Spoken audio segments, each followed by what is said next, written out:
Hey guys, I'm out here on Harbor Ridge. I'm sorry this is shaking around so much on a hopelessly unsunny day, trying to show how we make shadow plots.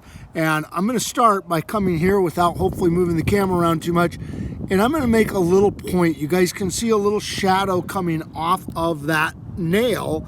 And I'm trying to make the point right at the tip of the shadow that you can see right there. And I'm going to write the time next to it, and it's just about 12:45 right now.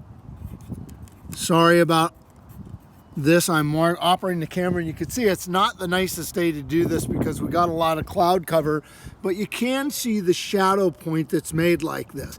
Most times we do this, we would actually do this on a really nice sunny day when you'd be able to see all of it. And as the sun moves through the sky, well, that shadow that the nail makes, and we call that nail the gnomon, is going to move. And we can then make another point for the tip of the shadow when it moves. Now, to take a bigger view of this, you can see this is just a piece of paper and it's on a wood board, and the gnomon here is really short. And the reason we use a short gnomon is if we use a tall gnomon, the shadow doesn't even fall on the paper. I don't know if that's showing up there or not, the shadow from the pencil. But in order to fit these on, the gnomons need to be really short. Now, when we're done with these, when we've built them all day, you get something that looks like this, and you guys will be seeing a lot of these. And this is, get where I can see it here. Sorry. See if we can see that.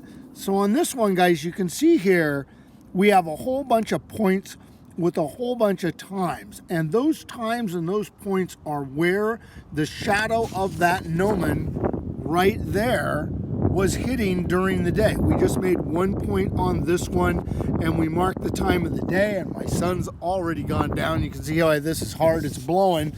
This is one that we spent all day making, and you can see all the different times that we have on our shadow plot right there as we made these. And you can see that they start, and you can see that the shadows were sometimes really long, like at 7:40, and really short. You'll also notice the little X on that right there. That X marks the spot where the gnomon was poking through the paper when we actually made them. So it marks the spot of the thing that was actually casting those shadows. And again, you can see that the shadow length there at 7:40 was a lot longer than it was there at 12:30 or 1:30.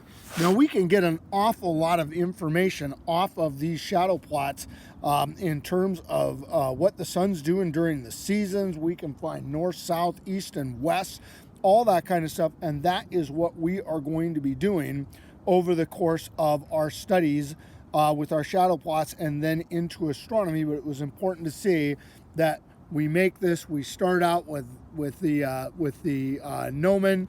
And again, it's really helpful when it's sunnier than it is out today, because then the shadow stays out the whole time.